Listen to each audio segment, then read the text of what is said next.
Kita melanjutkan pembahasan kita, renungan kita pada hari ini dengan tema duka cita yang menghasilkan buah damai. Ibrani pasal 12 ayat 11. Demikianlah firman Tuhan. Memang tiap-tiap ganjaran pada waktu ia diberikan tidak mendatangkan sukacita, tetapi duka cita.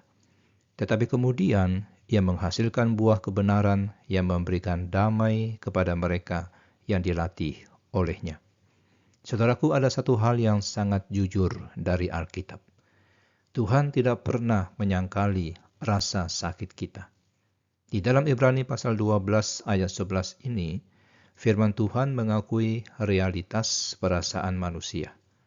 Dikatakan dengan jelas bahwa setiap ganjaran atau didikan pada saat hal itu terjadi tidak mendatangkan sukacita, tetapi duka cita.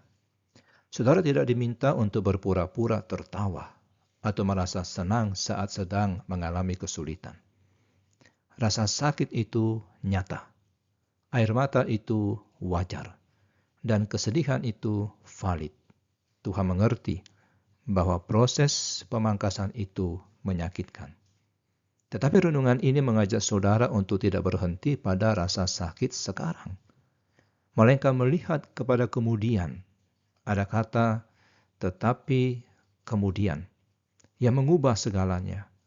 Penulis Ibrani menggunakan gambaran pertanian dan olahraga untuk menjelaskan hal ini. Seperti seorang petani yang menanti panen, atau seorang atlet yang berlatih keras di gelanggang. Hasil yang indah tidak datang secara instan. Sudah hasil dari didikan Tuhan disebut sebagai buah kebenaran yang memberikan damai. Bayangkan sebuah kehidupan yang tidak lagi bergejolak karena dosa.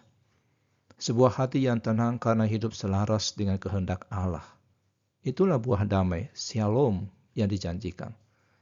Ketika karakter kita dibentuk menjadi benar di hadapan Allah, hasilnya adalah ketenangan batin yang mendalam yang tidak bisa dibeli dengan uang.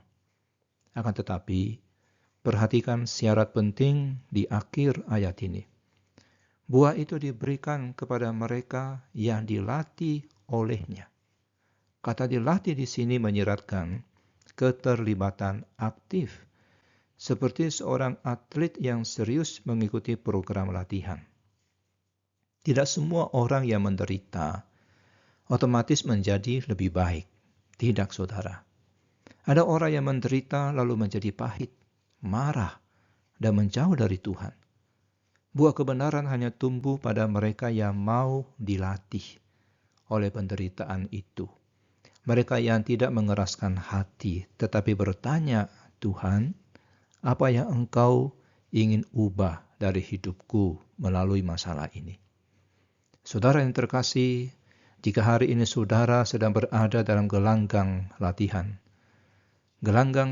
Tuhan yang berat, jangan menyerah. Rasa sakit yang saudara rasakan sifatnya sementara, tapi buah yang akan dihasilkannya bersifat kekal. Jangan biarkan penderitaan berlalu sia-sia hanya dengan mengeluh. Izinkan proses itu melatih iman saudara. Ketika saudara berserah dan membiarkan Tuhan bekerja, penderitaan itu akan diubahkan menjadi panen kebenaran yang membawa damai sejahtera yang melampaui segala akal. Mari kita berdoa. Tuhan Yesus, kami mengakui bahwa didikan dan proses pembentukan ini seringkali terasa menyakitkan dan mendatangkan duka cita bagi kami.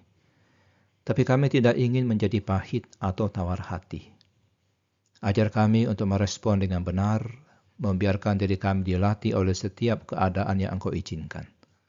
Kami menantikan buah kebenaran dan damai sejahtera yang Engkau janjikan tumbuh dalam hidup kami. Kuatkan kami untuk bertahan sampai masa panen itu tiba. Di dalam nama Tuhan Yesus kami berdoa. Amin.